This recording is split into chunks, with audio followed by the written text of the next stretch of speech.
Murray has that different takeover ability, Carson. And when the Nuggets need a big shot, yes, they can go to Jokic. But who is taking the threes late, Carson? It's Murray. It's Murray. He's showing up consistently. Personally, I think you are so afraid of looking biased that you will not open your eyes to the numbers.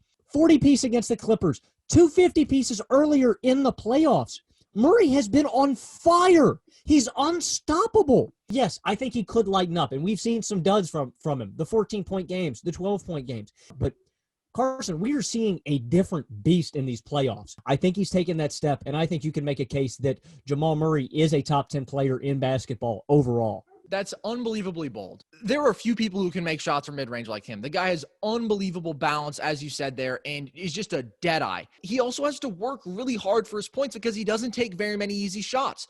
Whereas Jokic is the kind of guy who can bully someone to get 4 feet from the bucket or is just dead eye from three right now to where if you close out on him, it still doesn't really affect him. And you say that Murray is the one who's been taking these big threes late, and that's true. Murray has been incredible late. He's outscoring Jokic by a few points a game in the fourth quarters, but at the same time, there have been spots where Murray is not going and where Murray drops off. And who do they turn to then to win them the game? Nikola Jokic, and he has done that for them. They do not win Game 7 against Utah if Jokic is not spectacular because Murray did not play a good game. Game 7 against the Clippers, Murray was phenomenal, a 40-piece. Jokic was the one who dictated and controlled that game the entire game. And I think that we need to keep in mind that, yes, this is incredible from Jamal Murray, and it's not just flash. It's not just a hot streak. It's incredible winning basketball.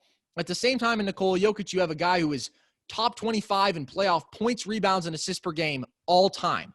And I think that that is very telling because he dominates the game in all facets offensively. It's just clear to me who I'm turning to if I really need to win a game.